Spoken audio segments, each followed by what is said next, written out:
Assalamualaikum warahmatullahi wabarakatuh.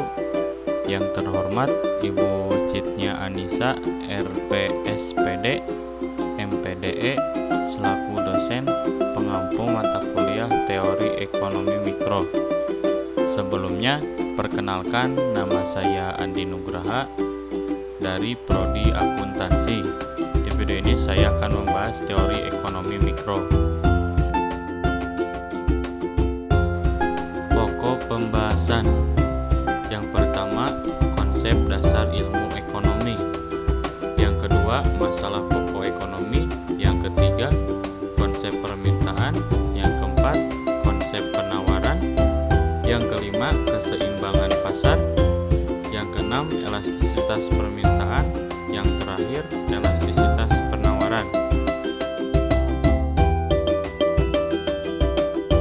Untuk poin pertama yang akan saya bahas yaitu tentang konsep dasar ilmu ekonomi.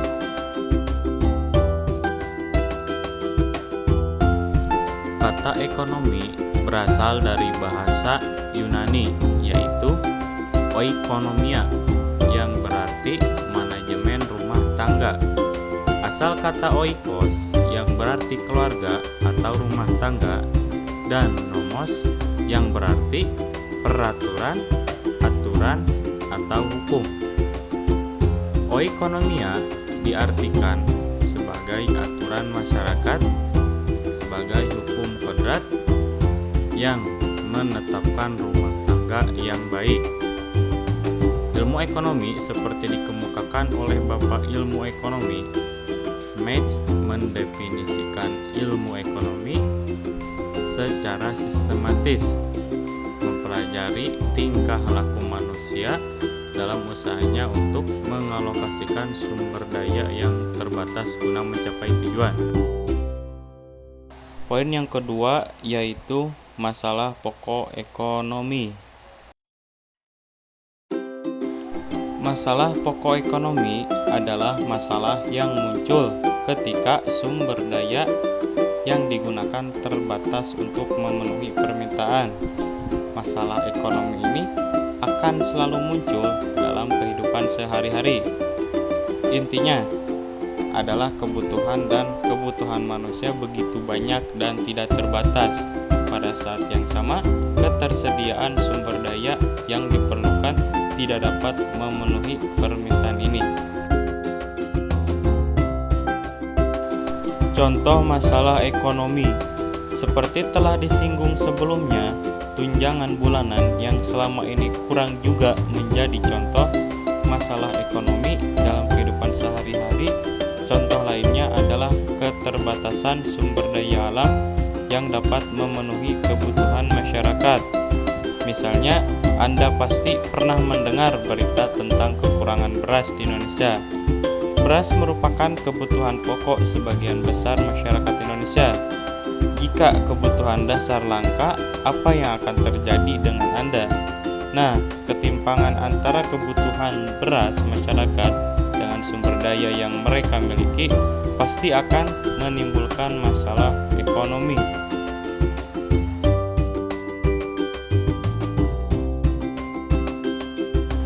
Poin yang ketiga yaitu konsep permintaan.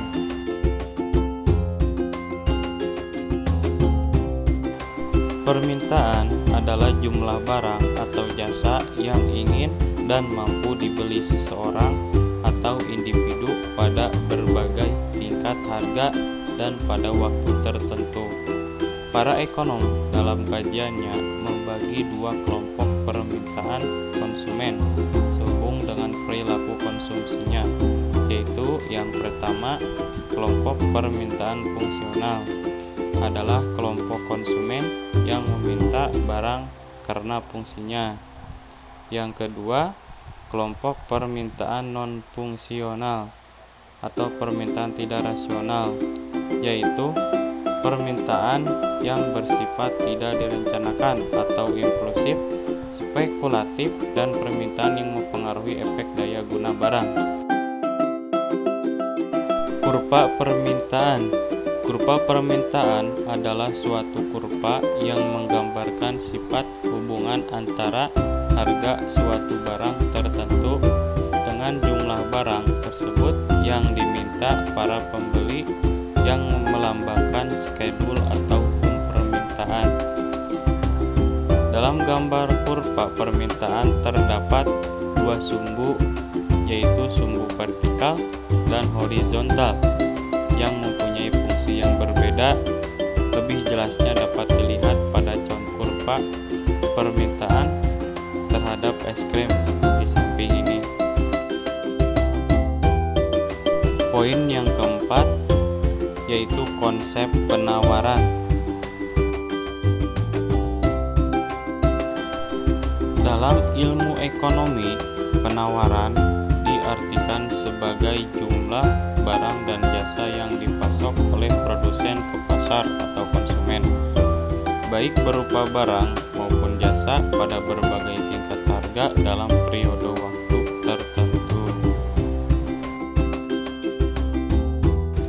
Fungsi penawaran adalah suatu fungsi yang menunjukkan hubungan antara harga barang atau jasa yang ada di pasar dengan kuantitas penawaran yang ditawarkan oleh seorang produsen. Fungsi ini berbentuk persamaan matematika yang didapatkan dari dua atau lebih data yang memperlihatkan banyak barang yang ditawarkan dengan harga barang tersebut pada suatu waktu. Fungsi penawaran digunakan oleh produsen dengan tujuan untuk menganalisa kemungkinan banyaknya barang yang akan diproduksi dan menyusun strategi pemasaran.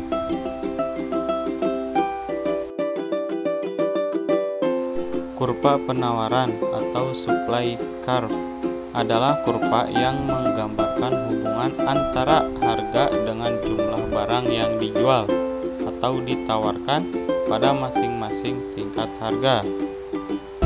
Sudah menjadi sifat produsen atau penjual bahwa bila harga naik, mereka akan menambah jumlah barang yang dijual dengan sebaliknya, sehingga bentuk kurva melereng dari kiri bawah ke kanan atas atau dari kanan atas ke kiri bawah.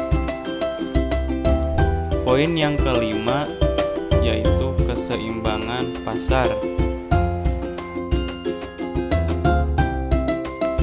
Keseimbangan pasar adalah suatu keadaan saat jumlah produk atau barang yang diminta sama dengan jumlah barang yang ditawarkan pada harga tertentu.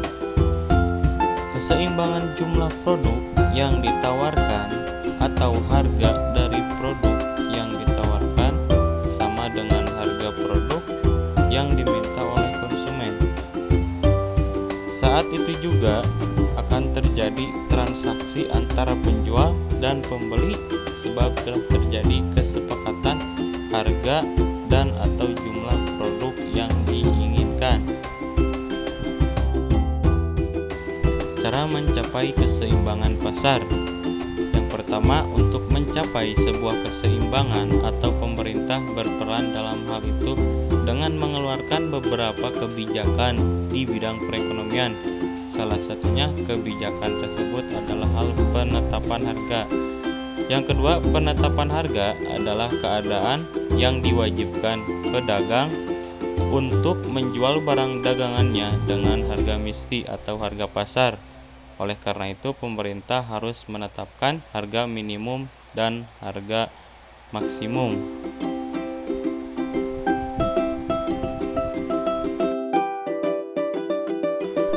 Fungsi pasar. Yang pertama, distribusi produk. Aktivitas menyalurkan barang atau jasa yang diproduksi oleh produsen kepada para konsumen. Yang kedua, penetapan harga atau nilai. Interaksi antara penjual dan pembeli, terdapat permintaan serta penawaran dari kedua pihak tersebut sehingga terjadi kesepakatan. Yang ketiga, promosi menawarkan dengan penawaran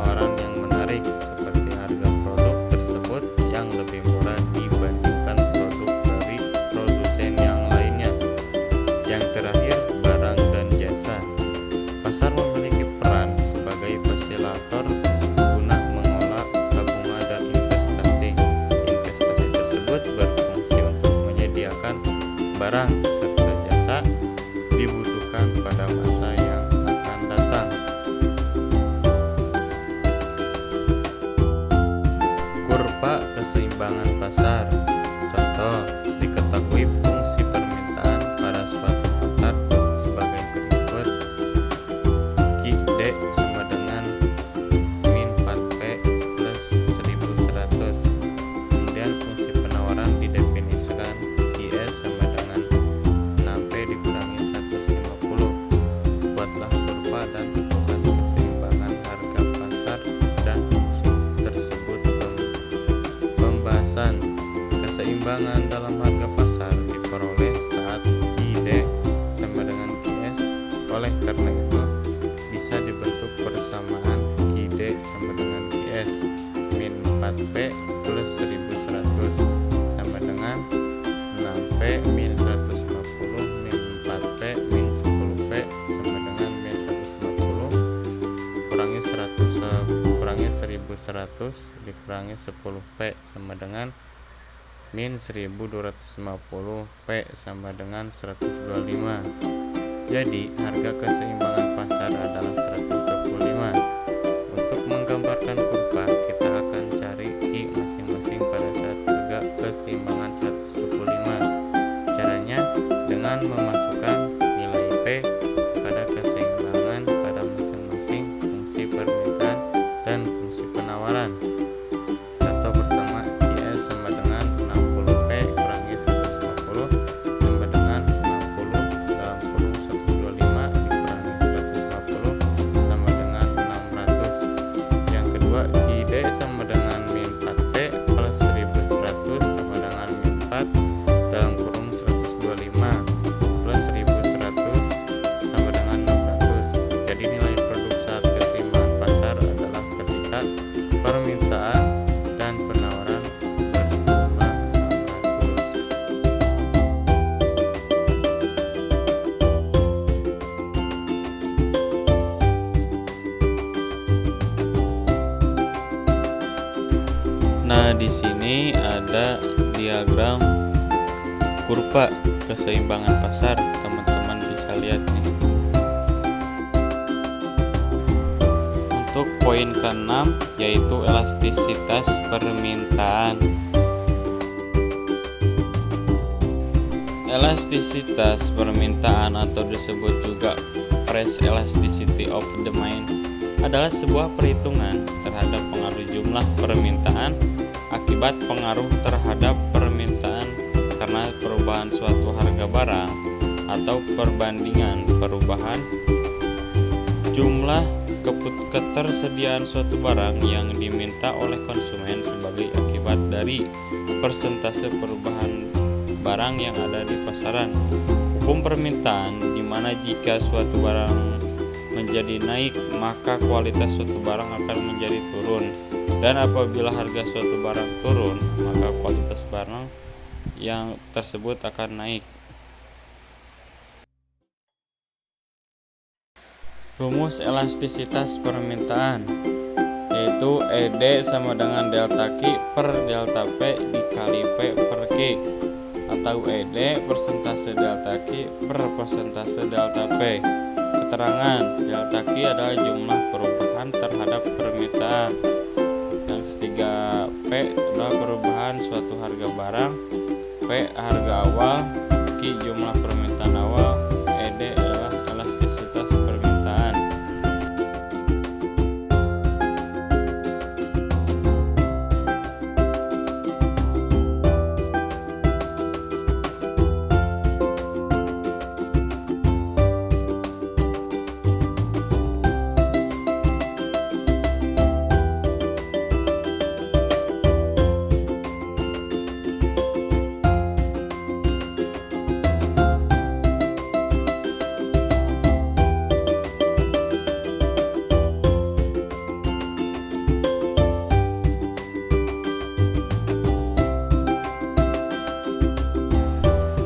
Elastisitas penawaran.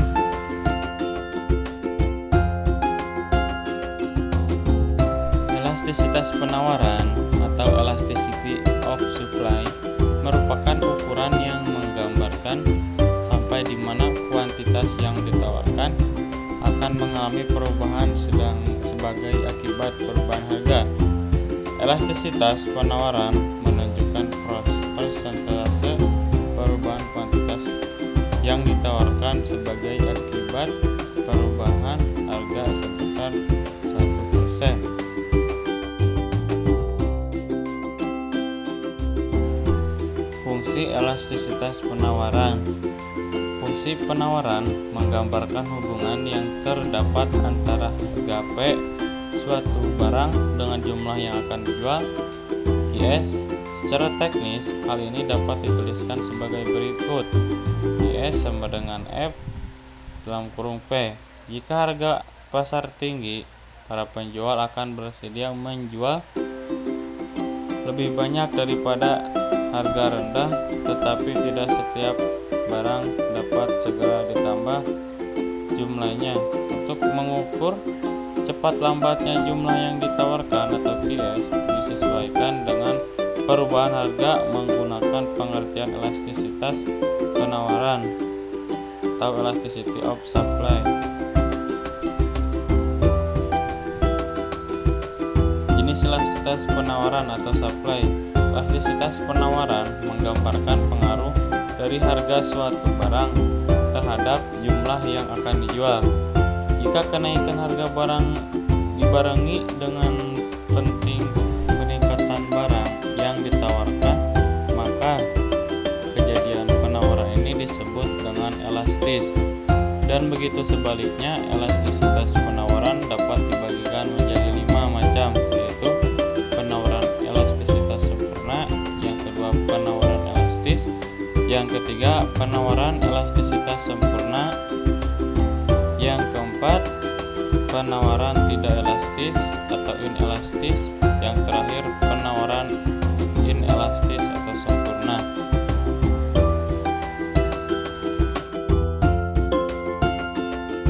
Sekian video presentasi dari saya. Semoga dengan video presentasi ini akan menambah wawasan kita semua.